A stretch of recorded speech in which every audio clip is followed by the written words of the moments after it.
the news, APC accuses opposition of instigating mass protests to undermine Tinubu's government. Court strikes out 22.8 billion naira fraud charge against ex-chief of air staff. And First Lady to reintroduce schools for dropped-out girls.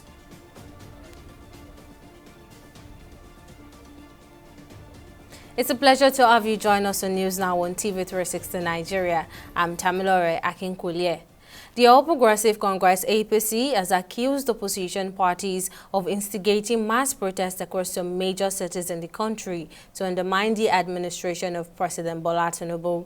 On Monday, protesters including women and youths blocked major roads in Minna, the Niger state capital, to register their displeasure over the rising cost of living. The protesters said the rising cost of food items and poor government efforts to arrest the situation forced them to block major roads so that the government would hear their cry. A day after the Niger protests, and a similar one also happened in Kano State.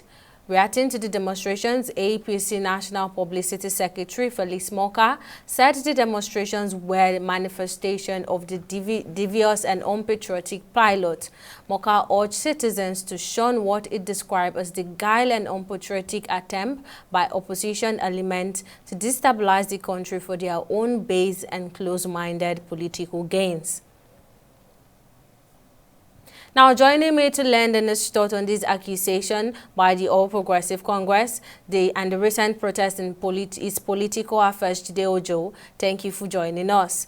Now, looking at the recent protests in Niger State and Kano State, do you believe they were genuinely sparked by grievances over the rising cost of living, or do you see any evidence of political manipulation?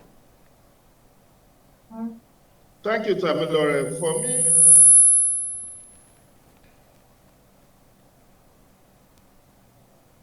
forget APC is the governing party in Niger State. So the protest that was witnessed in Minna yesterday was carried out under the APC, under the nose of APC government. And if you are talking of Kano, Kano happens to be the state of the national chairman of All Progressive Congress, Dr. Umar Ganduje. So I do not believe that the NNPP was the one that is instigating people. Felix Moka and his co-travelers need to understand that Nigerians are not they are living on planet Earth and they are not in space. If they choose to play the ostrich and believe that everything is well under the APC government, Nigerians are saying, no, this is not what we voted for. This is not our renewed hope. And the truth of the matter is that in this part of the world, we always want to play politics with everything. The rising cost of living is there for everybody to see. APC members are not going to different markets from that of other citizens of this country. They are suffering the same excruciating pains that you and I are suffering. After all, when the president came, the first thing he said was to remove subsidy. And price of PMS, that's petrol, jumped from under 200 naira to 600 and above.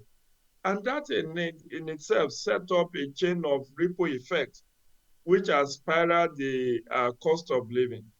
Apart from that, it's also the exchange rate, floating of exchange rate, leaving into the vagaries of demand and supply, which has snowballed out of the control of Central Bank of Nigeria. And whether you like it or not, poverty, unemployment is rising.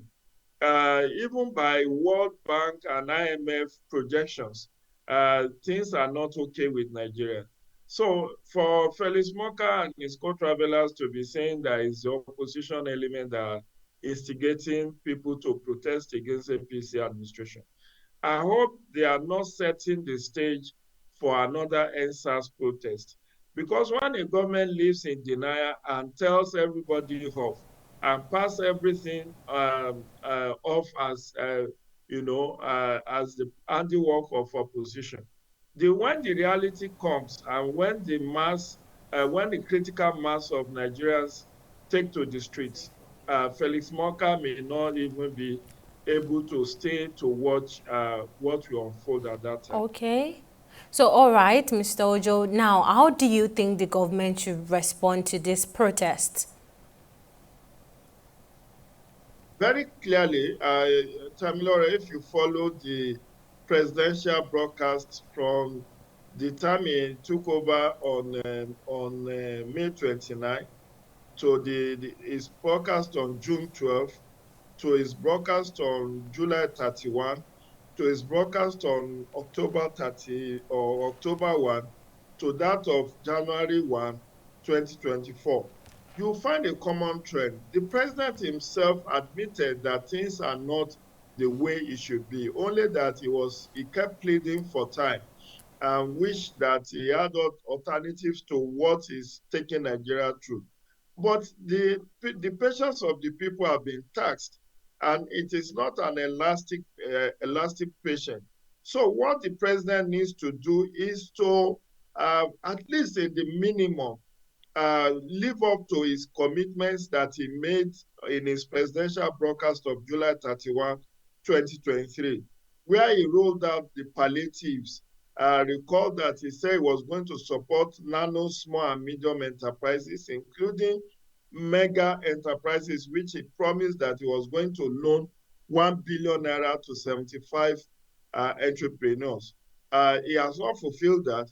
It promised 3,000 as compressed natural gas buses that to bring down the cost of commuting by those who want to move from point A to point B. We have not seen any single one of these so-called CNG buses on our streets, even though there was a flag off. He promised to ensure food security and said he was going to cultivate 500,000 hectares of grains, wheat, maize, sorghum, and guinea corn or whatever. We haven't seen this happen. He promised to give states in infrastructure support fund. We haven't seen this happen. Even the 50 billion in claim to have earmarked, for 30 billion of it, which is a loan, and 20 billion for states to buy grains and distribute for citizens. In many states, this have not been done or done haphazardly. We know that what has happened with the conditional cash transfer, the $800 million that was borrowed from the World Bank, which was put in charge of humanitarian affairs, we knew what has happened to that money. Just last Sunday, EFCC said they've been able to reclaim 30 billion out of the 37.1 billion that was mismanaged under Sadiya Umar Farouk and James Okwete. So all of these things, when you put all of this together, the fact that the conditional cash transfer that was meant to be given to 15 million households, we haven't seen that happen.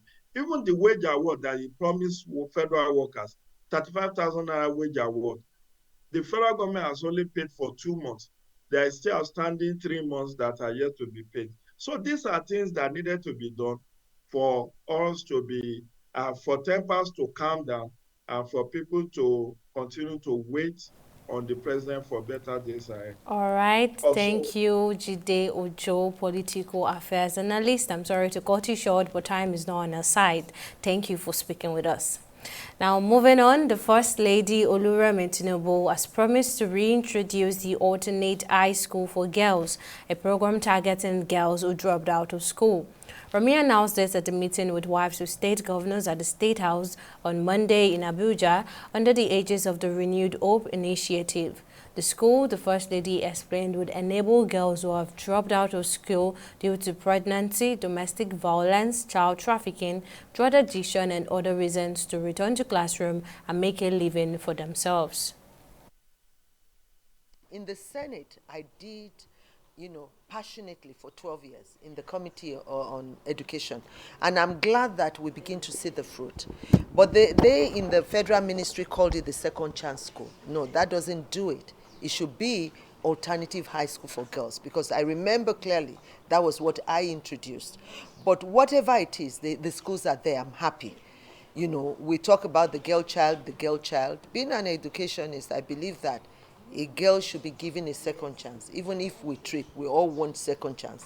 No matter what happens to us, man is not perfect. So we trip, but we should pick up and do better. They say when you know better, you do better. So, and that's the chance given. And we can see, you can all go back to the school. They have a lot of success story. We see people who are married, went back to school, have their first degree, and, you know, they can think better. You know, and when we look at AI now and a lot of things in technology, we believe that, you know, a girl who is illiterate in this age and time, even me with my own even bachelor's, you can see that if I don't keep acquiring and relearning, you know, I will just look like just any regular illiterate. But I'm still working on my ICT training, as usual. So I'm still working, but I only do my emails and stuff like that. But I need to do more. And, you know, education doesn't end. It ends when we die. So we should give our young girls the opportunity to get educated. The Minister of Finance and Coordinating Minister of the Economy, Wale Adun, says he believes the country is on the path to recovery, saying Nigeria was heading to economic disaster before President Bola Tinubu came to power in May. Adun disclosed this on Tuesday during his appearance before the House of Representatives to speak on the state of the economy. The Coordinating Minister of the Economy also added that the country's expenditure before the current administration was wasteful and unsustainable. What was envisaged was that with subsidy removal and enough liquidity in foreign exchange, there will be a situation where NNPC will be reduced to 30% of the import business and the private sector will come in. As we all saw, the supply response, the support in terms of foreign exchange liquidity did not come, and NNPC remained the only viable importer because it had the support of the government in a way which private sector operators did not have. And given what was going on in the foreign exchange market, it is on your journey. You know the direction of travel, but there are times when you have to pause and slow down before resuming your journey. That is what happened in terms of what we assume the revival of the petroleum imports market to allow foreign private operators to also function efficiently. And now, of course, we have domestic refining into the bargain. The Federal High Court in Lagos on Tuesday struck out a 22.8 billion fraud charge against former Chief of Air Staff, Air Marshal Adesola Amosu, and two other Air Force chiefs. Justice Chukwuejoku Aneke set the military officers free while delivering rulings on their separate preliminary objections, challenging the court's jurisdiction to try them for the alleged crime. The court held that Amosu and his co-defendant, Air Vice Marshal Jacob Boladigun, and Air Commodore Gbadebo Owodunni Olugbenga could not be tried by the Economic and Financial Crimes Commission, EFCC, because there were 7 military officers at the time the alleged crime was committed. The defendants were prosecuted for alleged conspiracy and conversion of funds belonging to the Nigerian Air Force to their personal use. As part of efforts to support the ongoing fight against irregular migration, the International Organization for Migration, IOM, has organized a sensitization campaign to educate children of the Command Day Secondary School in Lagos on the dangers of irregular migration, trafficking in persons, and smuggling of migrants, sexual exploitation, among others. Speaking at the event held in Lagos, the Minister of Migration to Netherlands expressed his commitment to create opportunities for Nigerians Nigerian children. He added that the study visit to Nigeria is to see how far the peer education and focus group discussions have grown since its establishment in 2023, adding that the initiative serves as a platform to further strengthen Nigeria and create a robust economy. Present. I had the honor of being present not only in Lagos State but also in Benin City, Edo State, together with some members of the delegation, and to see some of the projects being carried out by IOM, indeed presenting opportunities to young students in those industries. And we really want to work together with Nigeria, and that is also the reason why the Minister of Migration and the Minister of Trade and Investment of the Netherlands is here for 2 days in Nigeria to talk about cooperating with Nigeria to create a better economy with more opportunities for young people. In the Netherlands, I spoke with some victims of your age who had a horrible life and a horrible traveling through the desert, across the Mediterranean Sea, lost a lot of friends, and then the travel to Europe was also very difficult, dangerous, and of course there were some who succeeded, came to the Netherlands, but then still it's not what most of them expected. And your future can be in Nigeria, and it's important that we talk about how we can make that future better. And therefore I'm here with my colleague who is now on another program responsible for foreign trade, to see how we can cooperate with Nigeria to make the economy stronger, to make the city stronger, to make the country stronger, and make the population stronger. We'll go on a short break, but still to come, CBN Governor Olayemi Cardoso says inflation rate will drop to 21% in 2024.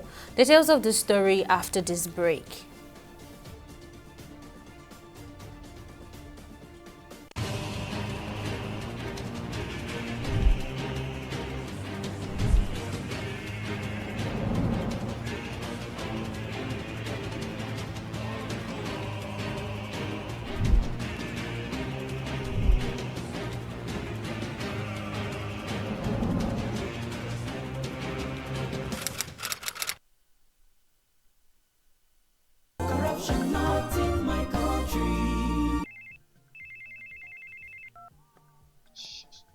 Hello, Alhaji.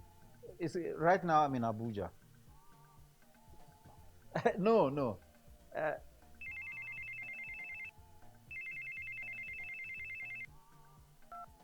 Hello, Adamu. Right now I'm in Kano. Yes. When I get back, I'll just call you. Look, what is wrong with you? I'm talking on the phone and you are gesticulating and doing. What's wrong with you? Daddy, where exactly are we as we speak? Are you alright? This is Lagos. Well, you just lied to someone that we are in Abuja. Keep quiet. Who told you you can tell an elderly person is lying? Daddy, you just lied. And by lying, you are raising corrupt children for the future of Nigeria. That is corruption, not in my country. Corruption, not in my country. Welcome back. Now a quick recap of our headline stories. The All Progressive Congress APC has accused the opposition parties of instigating mass protests across some major cities in the country to undermine the administration of President Bola Tinubu.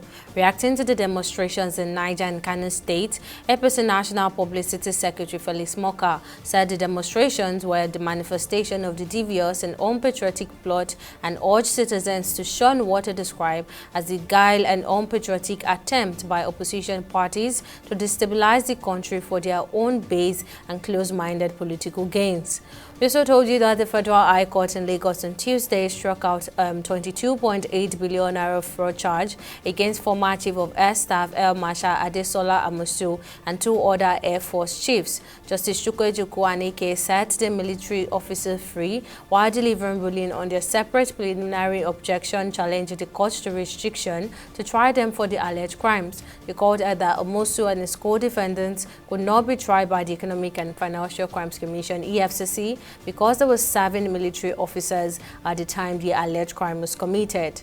Now, in case you missed any of our news bulletin or for more updates, you can catch us on Lime's World TV or log on to our website on www.tv360nigeria.com. You can also follow us on our social media platforms on Twitter, Instagram, and YouTube at TV360 Nigeria, or download our mobile app on Google Play Store, Huawei App Gallery, and Apple Store. On Facebook, we're at TV360 Online. In the last 3 years, we have built a multi-purpose center, which is the envy of all in our constituency. And I can tell you that the people who are living there are already enjoying it. Guy, do you think what this man just said is true? See, I seriously doubt. I'm sure it's one of those their silly lies. And wait, do you know there's a way to find out if these things he's saying is true or not?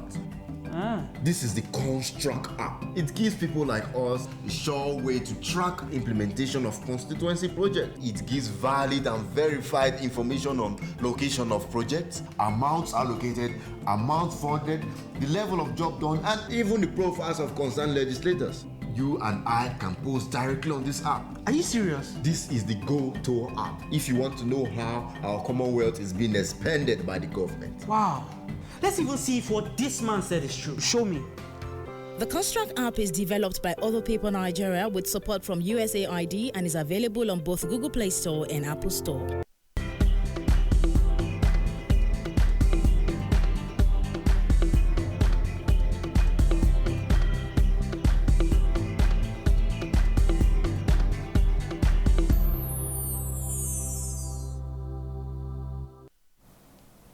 It's time to get updated on business and stock market. Okpeyemi Owosheni gives the update. Over to you, Okpe. Thank you, Tamilore. Hello and welcome to Business News. Amid the rising prices of foodstuff and other commodities in the market, the governor of the Central Bank of Nigeria, Olayemi Cardoso, has assured Nigerians that the nation's inflation rate will drop. Nigeria's inflation rate has been on the rise for 11 consecutive months, reaching its peak in December 2023, according to the National Bureau of Statistics, NBS. The annual inflation rate rose to 28.92% in December from 28.20% in November. But briefing lawmakers at the sectoral debate on the economy before the House of Representatives, the CBN governor specifically said inflation will reduce to 21%. The landscape continues to be very challenging, and that key policy priorities involve ensuring durable inflation reduction, addressing fiscal pressures, and fostering sustainable and inclusive growth. The global monetary policy environment is expected to remain restrictive until sustained inflation reduction becomes evident. Obviously, that has huge repercussions for us in Nigeria.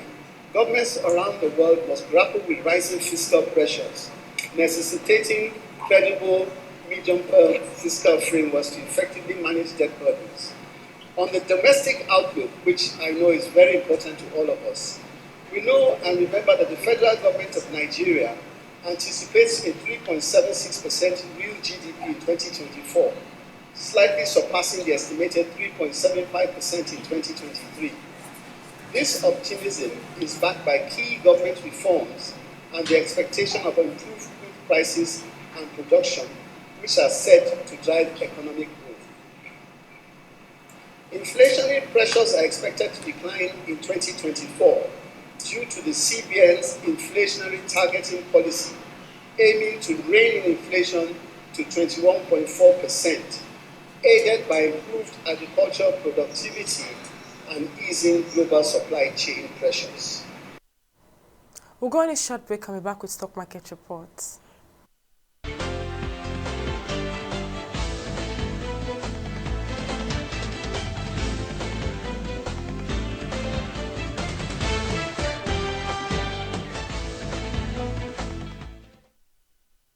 Nigeria's stock market investors lost about 849 billion on Tuesday, forging its negative trend by 1.5%.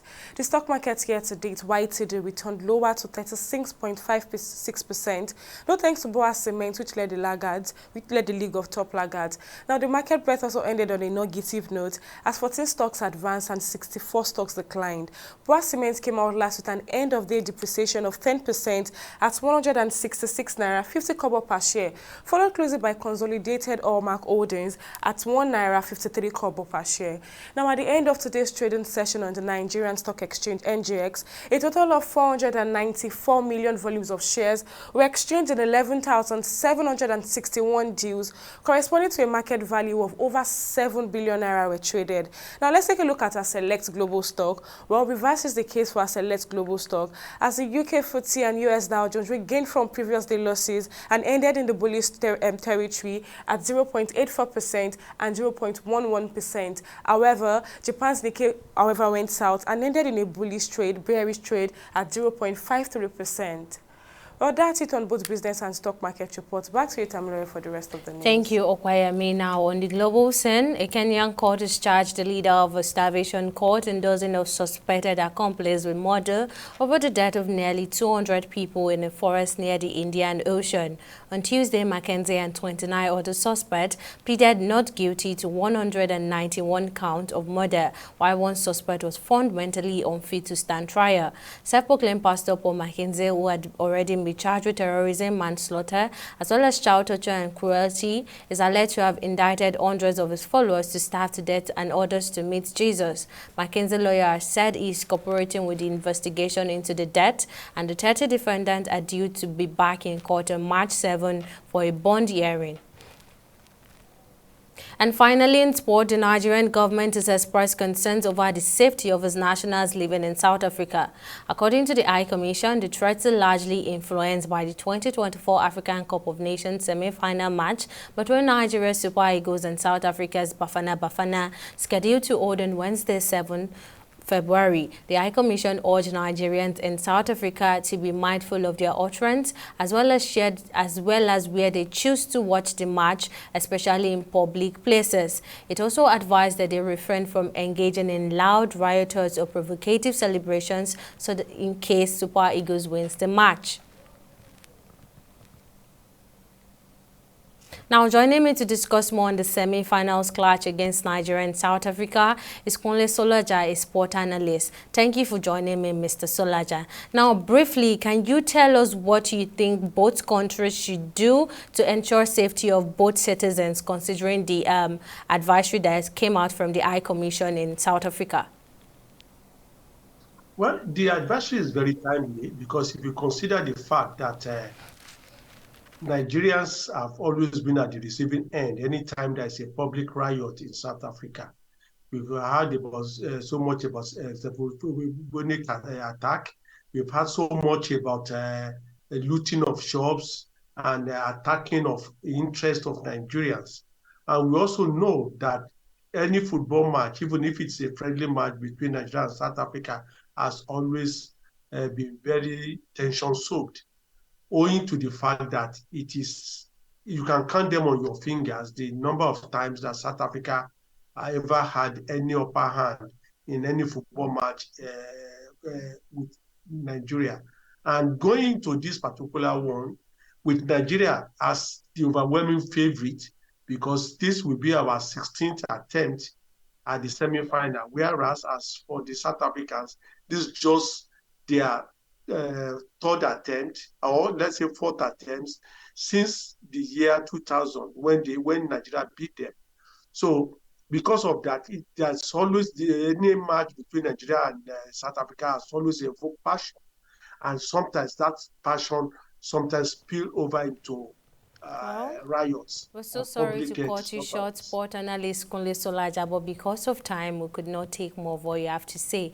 But thank you for joining us. And that's all we can take on our news bulletin. Thank you for watching. I'm Tamilore Akinkwulie. Bye for now.